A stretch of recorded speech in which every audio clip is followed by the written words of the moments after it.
You've got this killer riff idea. You just played it and you're in love with it. Let's just say it's something like this.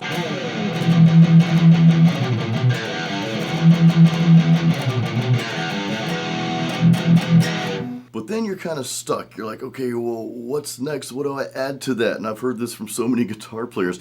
Well, one cool thing you can do is start to think about chord progressions, adding a chord progression, because that's like the foundation. That's like the basis of the song. Well, you may be asking, well, what is a chord progression? How do I know what chords fit within that key? And how do I even figure that out? Well, I'm going to share a very easy way to look at what's called the circle of fifths to figure out which chords naturally fit within a certain key. So you see this chart. Again, this is called the circle of fifths, and at first it looks like just gibberish. It's like another language here.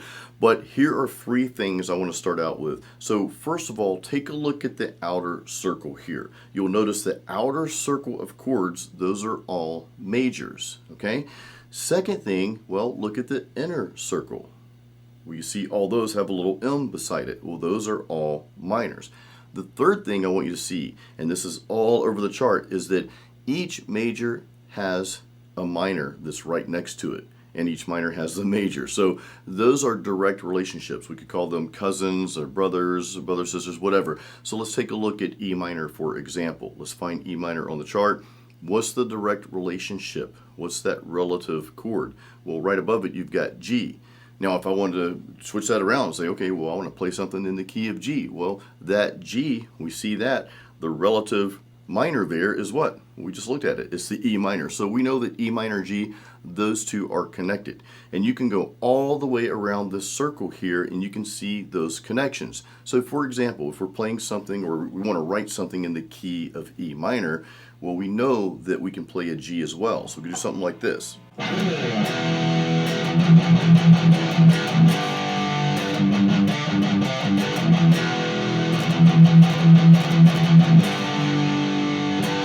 Now that's just two chords. You're thinking, Jason, most hit songs are at least three chords. Come on, give me some more. Well, I'm going to show you the easy way to figure out what the rest of these chords are. The first hint I'll give you is they're all right next to the key that we're targeting here, E minor. And this is why this is like so simple and so easy. And once I share this with you, you're going to be like, oh crap, okay, yeah, that's simple, Jason, too simple. So we're going to look at two things here. Again, our target key is the key of E minor, and I'm in standard tuning, by the way, but our target key here is the key of E minor. That's what we're going after. Now again, you've got your direct relationship to that major, the G. What we're going to do is we're going to look in two directions. We're going to look clockwise and counterclockwise. So if we look clockwise to the E minor there, we have two chords. We have the B minor, and then that has a direct relationship with D. So guess what that means? That means that those two chords fit within the key of E minor. Now we're also going to view the chords right next to it counterclockwise. So if we move over, what's counterclockwise to E minor? We have an A minor, and then that has a major above that that is connected to a C. So there's your three pieces to the pie, what I like to call it, or we'll call it chocolate cake, whatever you want to call it. Those are our three pieces. Your target chord that you're going for, in our case is E minor. We know that has a direct relationship with the major above it, G. We also know that the two chords, the minor and major, clockwise, which in this case, B minor and D. We also know that the two chords counterclockwise right beside it, those are A minor and the major is C. We know that all of those fit within the key of E minor. So we could play all of these chords and it would naturally be within this key of E minor.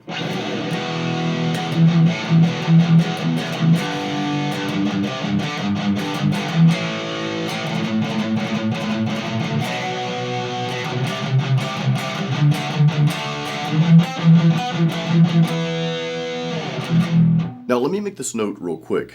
No pun intended. Actually, we're going to make plenty of notes here. This does not mean that this is a set of rules. So please do not think that. This does not mean that you must play all these chords and you must stay within this key of E minor. Actually, a lot of metal music and hard rock kind of does the opposite. We go outside of that.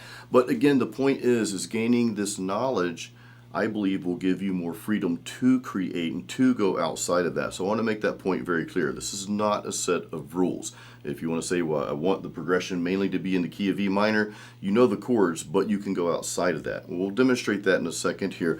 But if we wanted to, let's say, add to the riff that we came up with, the little riff I played in the beginning, and again, we don't have to play all those chords, but we're thinking, well, I want something that's kind of melodic, that's within the key of E minor. So we'll do something like this.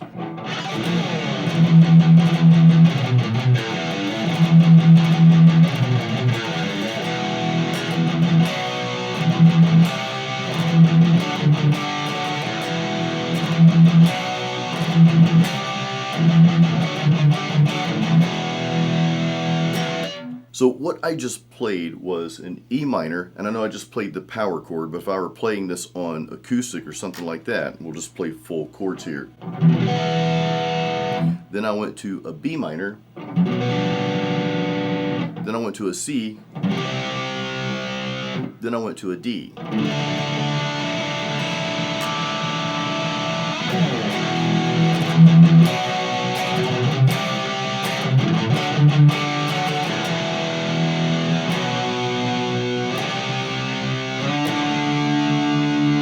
So I know all those chords. If we go back and look on our circle of fifths chart, I know that all those chords are in the key of E minor. Again, we played the E power chord, okay, and I'm in the key of E minor here.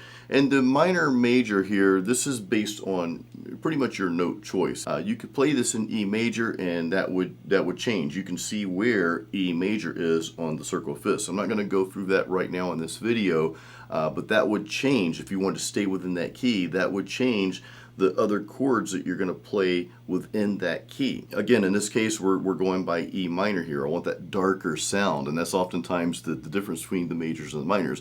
Us metal guitar players, we want something that's kind of dark and just cool sounding, right? So again, E minor, we know I played that. We know we played, or the E power chord, we know I played the B minor. We also know I played the C and the D, and you can see they're right there within the key of E minor. Now, there's one little straggler piece I didn't talk about.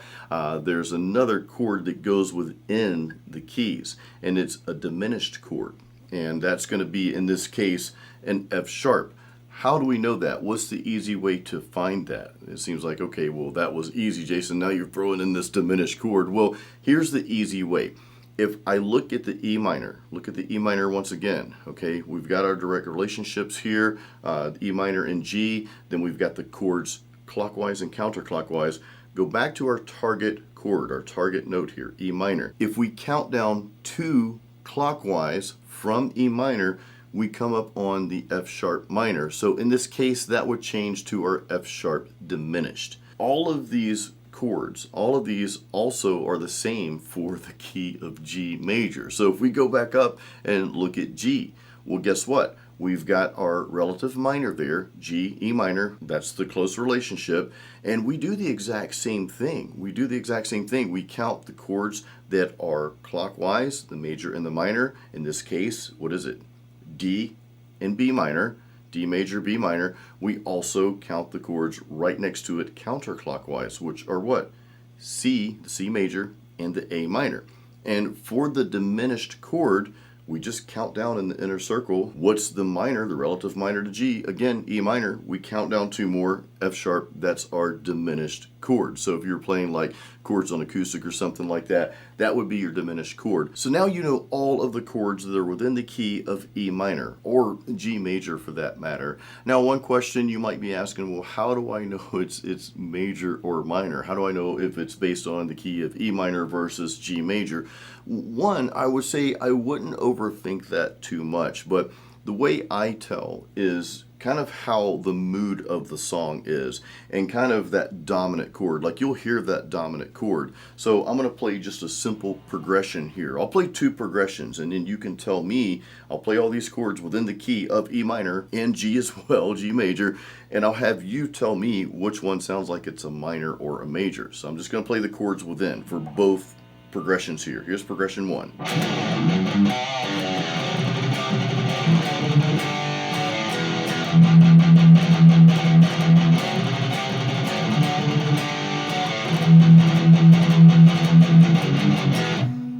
All right, here's progression number 2, and see if you can kind of hear the difference. Yes, I'm going to play some different chords, but they're still going to be within the key of E minor and G.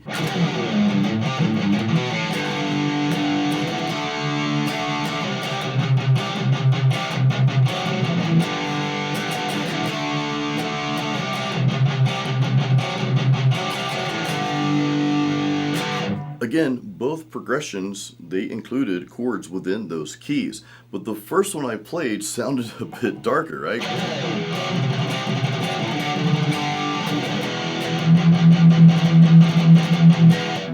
And that E power chord, that kind of dominated that progression as well. You can agree that was kind of like the dominating chord. That was kind of like that, the heart of it, the foundation of it. Whereas this here,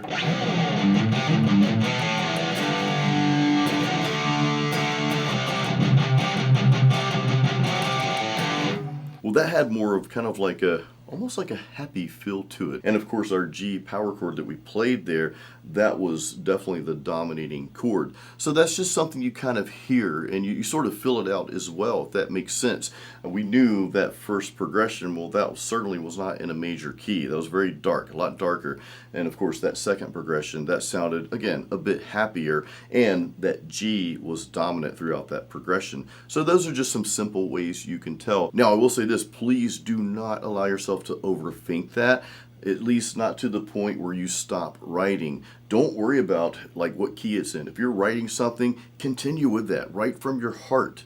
Write what's in your heart and what you're hearing in your head, and just translate that to the fretboard. Again, this knowledge is not to rule over your playing. In other words, what we're not doing, we're not matching your playing to theory. I do not want you to do that. Please do not do that. Rather, use a tool like the circle of fifths and theory in general to serve you. And again, we just gained the knowledge of the chords that fit naturally within the key of E minor and of course G major. So allow that knowledge to give you the freedom to step outside of that, but then you kind of have like this this comfort zone, I guess you could say. I call them like these comfort zones throughout the fretboard. It's like, okay, well, I know those chords fit within the key of E minor, so if there's a band that says, hey, we need you to come, you know, sit in with us and play some leads, or play, you know, play some chords along with us or whatever. Well, this song's in the key of G, or this song's in the key of E minor. You're like, okay, you can kind of figure things out from there because you now know the chords within that key. Here's the cool thing. You will start to develop your ears. This knowledge will also help you develop your ear training as well, because you'll start to hear when things like, okay, well, that didn't really sound like the key of E minor. Either that was a wrong chord, it just doesn't sound right, or we're just going off the beaten path and we're going to play something a bit more obscure, which is perfectly fine, and I'll share an example of that. Before we go to that though, I want to go back to the chart, go back to the circle of fifths here. You can use what we just did with any key on here. So for example, if we want to play something in the key of B minor instead, well, you can see where B minor is. What's the direct relationship? It's a D. The direct major relationship is a D. Well, what's clockwise and counterclockwise? Those are your three pieces of the pie. That's it. You can actually see where B minor kind of overlaps with some of the chords, or, you know, over half of the chords within E minor, right? Because B minor and D are also in E minor. So you can kind of see the overlap. So if you ever want to like change keys, that might be like a natural progression to change into if you wanted to do that mid-song, or for like, you know, verse to chorus or something like that. Now, let's go off the beaten path. Again, you do not have to play all the chords within this key. You can go off the beaten path, which metal and rock often does. So instead of playing something like this,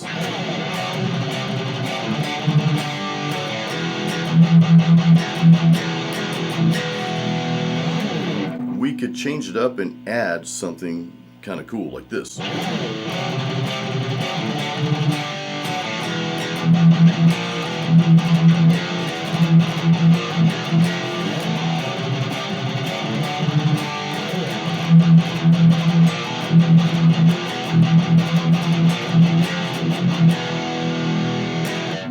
So all I did, I just threw in a B flat power chord and an F power chord as well. Those two chords aren't within that key of E minor, but again, we're not trying to fit our playing to the theory. You're just using the knowledge that you just gained. If you didn't already know this, like, okay, well now I know what chords fit naturally within that key. Okay, cool, got it. you can venture outside of that, and then you can kind of come back to the key if you want to do that. Now, I go much deeper in the theory side of things and show you more ways to use theory as a tool to serve you. Again, this is not about fitting your playing to the theory. It's actually just the opposite. But I have a course called Simple Guitar Theory. Now, if you're part of the Jason Stallworth Guitar Academy, first of all, thank you. You have access to this course already within the Academy, so chances are you're probably already going through that now. And I appreciate all the feedback and you guys showing me how this course has helped you so far. It's good to hear that. But that's part of my Guitar Academy, so if that's something you're interested in, there's a link in the description of this video. I just want to reiterate this though, you're learning a little bit of theory, and you can decide how far you want to go with this. You don't have to become a theory expert. I didn't learn theory. I didn't learn theory in the beginning other than just learning my basic chords.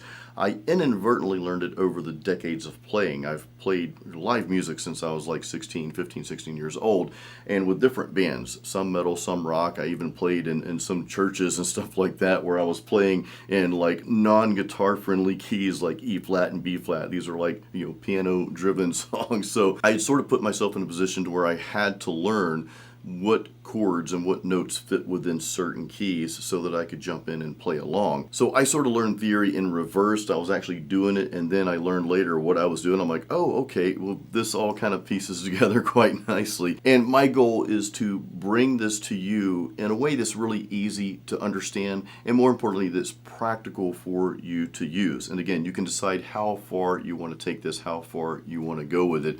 Above everything, I always encourage you to also trust your ears. This is good stuff to learn.